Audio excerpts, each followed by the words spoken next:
La plupart d'entre vous me connaissent déjà bien, je suis Pablo Ortega de Ballon, je suis chirurgien, professeur à la faculté de sciences de santé, et je souhaite vous présenter aujourd'hui cette UE Humanité médicale au pluriel.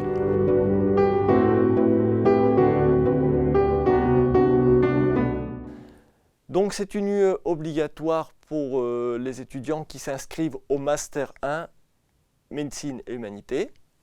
Ils doivent la choisir soit en deuxième, soit en troisième année. Et c'est une UE qui est aussi ouverte, optionnelle, pour les autres étudiants qui sont intéressés par ce sujet, qu'ils soient en médecine, en maïeutique ou aussi en pharmacie, ou en odontologie d'ailleurs. Donc c'est une UE de 3 ECTS qui est positionnée au premier semestre. Elle commence en septembre, elle termine en novembre.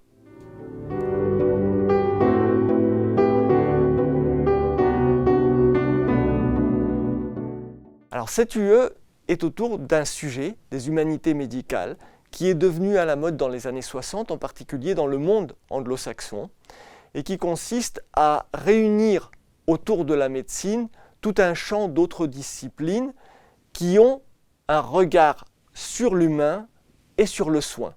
Et donc, on va parler là de sociologie, d'anthropologie, histoire, philosophie, littérature, art, économie, droit et bien sûr, toujours dans le domaine du soin, le questionnement éthique. Alors, on ne va pas aborder ces matières de façon abstraite, mais justement en ayant toujours l'humain et le soin en particulier au fond de notre pensée. On va aborder différents sujets. Les humanités médicales ont un côté instrumental, c'est-à-dire est-ce que les humanités médicales font des meilleurs médecins? Est-ce qu'elles le rendent plus empathique, un meilleur clinicien? Il y a aussi la question qu'on peut se poser, est-ce que ça enrichit la moralité? Est-ce que ça donne des valeurs? Est-ce que la réflexion autour de ces sujets, est-ce que la prise en compte du patient de cette façon est quelque chose qui pousse à de meilleures valeurs?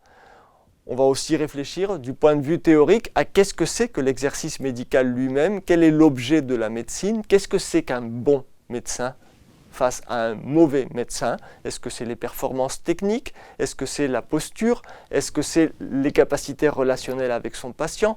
La façon de l'écouter? Est-ce que c'est tout ça à la fois? Dans quelle proportion? Qu'est-ce qui est plus important? Le domaine des humanités médicales est par ailleurs, ça vous concerne moins, mais un sujet qui est en plein essor, ce qui fait qu'au niveau de la recherche, on a facilement des financements pour des projets de recherche autour des humanités médicales. Et puis, la question de l'art. Dans les années 60 est apparu le concept de l'art-thérapie. Est-ce que l'art peut être quelque chose qui va aider quelqu'un à aller mieux au niveau de sa santé? Est-ce que ça peut être aussi quelque chose qui peut aider le médecin ou le soignant à mieux vivre sa vie de professionnel de santé? Puis il y a surtout la question de l'aspect politique. Nous ne sommes pas seuls quand on interagit avec notre patient, nous sommes au sein d'une institution. Qu'en est-il de cette institution? On se rend compte qu'elle peut arriver à déterminer totalement la qualité de ce que je peux faire ou ne pas faire pour mon patient. Je ne peux pas faire les choses telles que je les veux, mais je dois me plier à un certain nombre de points imposés par mon institution. Il est donc convenable qu'on réfléchisse à l'opportunité de ces institutions et à la façon dont on doit s'investir pour arriver à rendre les institutions plus justes, plus humaines.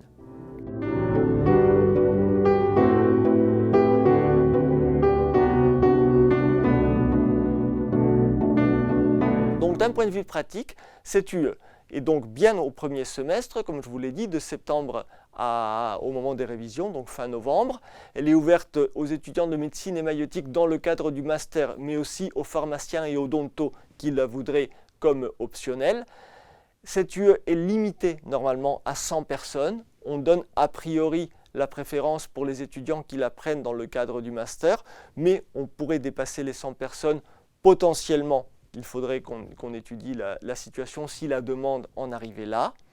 C'est une UE qui se déroule essentiellement les jeudis, entre 18h et 20h, tous les jeudis entre septembre et fin novembre.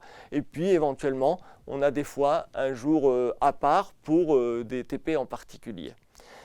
Alors, particularité, c'est une UE qui se déroule en présentiel exclusivement et la présence est obligatoire puisqu'elle compte déjà en soi pour 8 points sur les 20 de la note finale.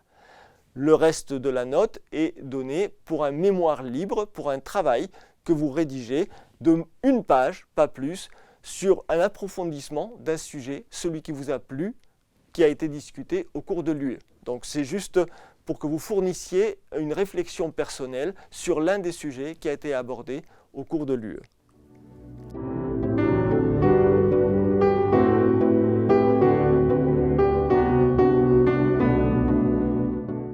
Le programme de l'UE comporte donc une première partie de philosophie et anthropologie.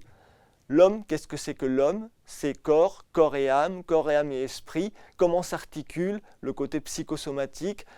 Ça a un impact par exemple sur les sujets de la méditation. Qu'est-ce que c'est que la vérité en médecine? La vérité et l'incertitude.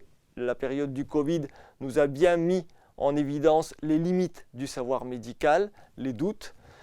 La question de la mort, comment traverser une vie de soignant sans avoir abordé la question de la mort, et puis l'espérance de l'immortalité qui habite à peu près tous les humains, puis le transhumanisme qui, au-delà de nous proposer peut-être l'immortalité, nous propose d'être des humains avec de plus en plus de performance. Est-ce que c'est le rôle de la médecine d'aller dans ce sens, d'améliorer l'humain?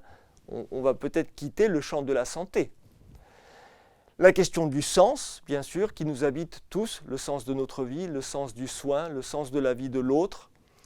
La question des discriminations en santé, l'humour des fois comme une échappatoire face aux situations de stress, l'humour des fois comme un outil relationnel pour faire retomber la tension avec un patient, mais l'humour aussi avec le danger d'être mal utilisé, d'être la porte à la discrimination, l'humour sur autrui, des sujets qui méritent peut-être qu'on se pose et on réfléchisse et on discute dessus.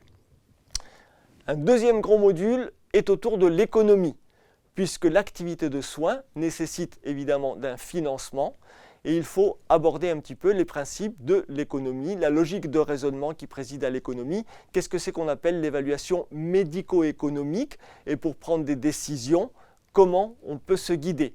Puis comment conjuguer justement économie et valeur. Qu'est-ce qui mérite d'être financé? Qu'est-ce qui est plus important de financer dans une époque où on sait que les moyens sont contraints dans tous les pays du monde et ça risque de ne pas s'améliorer. Le programme va ensuite s'intéresser aux questions d'éthique et du droit sans être une UE d'éthique. Vous avez par ailleurs une UE d'éthique optionnelle. Donc l'articulation entre les normes et les valeurs, mes valeurs mais surtout les valeurs de mon patient. Si elles sont en conflit, comment va-t-on gérer ça? Quel est donc l'objectif? Simplement guérir, soulager, jusqu'où faut-il aller? Combien faut-il déployer de moyens? Qu'est-ce que c'est que la question de la conscience et de la confiance, la responsabilité? Puis dès qu'on parle de responsabilité, on est en train de parler aussi de droit et de loi. Que dire au patient? Faut-il tout lui dire? Absolument tout? Avec quel degré de transparence? Comment espérer qu'il fasse un choix éclairé sans être informé et à la fois comment ne pas l'abasourdir et le faire crouler sous le poids de tout ce que je veux lui dire. Et donc ce passage de l'éthique vers la loi, de mes principes vers le fait du savoir vivre ensemble qui nécessite d'une loi à laquelle parfois on est obligé de déroger, de faire une exception en son âme et conscience. Et puis quand on fait cela, on s'expose évidemment aux poursuites judiciaires, question qui mérite peut-être aussi d'être introduite dans notre réflexion.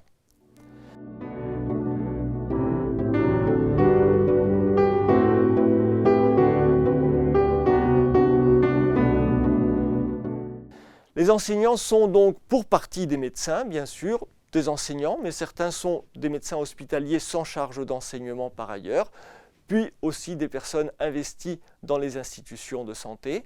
Nous aurons évidemment des économistes de la santé, des philosophes, experts judiciaires, puis des patients qui vont venir vous raconter comment se passe la chose de leur côté. Parce que vous aurez votre regard de soignant, mais il est important de savoir ce qu'en pense de votre rôle de soignant la personne qui va être votre patient, qui va être le destinataire de votre activité de soins.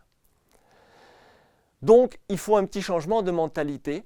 Dans cette UE, comme vous l'avez compris, ce n'est pas des questions où on répond par un oui, par un non, par un j'aime ou par un je n'aime pas. c'est beaucoup plus complexe que ça, puisqu'on parle de sujets complexes. On va parler de la mort, de la finitude, on va parler de choix éthiques. Et là, il ne s'agit pas de dire oui ou non. Il faut surtout discourir, réfléchir, échanger, revoir sa position, apporter énormément de nuances. Et c'est un domaine dans lequel parfois, le plus intéressant, ce n'est pas la réponse que chacun va peut-être donner différemment à la fin, mais le fait d'avoir posé ensemble la question et de s'être interrogé sur le sujet. Je suis à votre disposition pour toute question que vous pourriez avoir.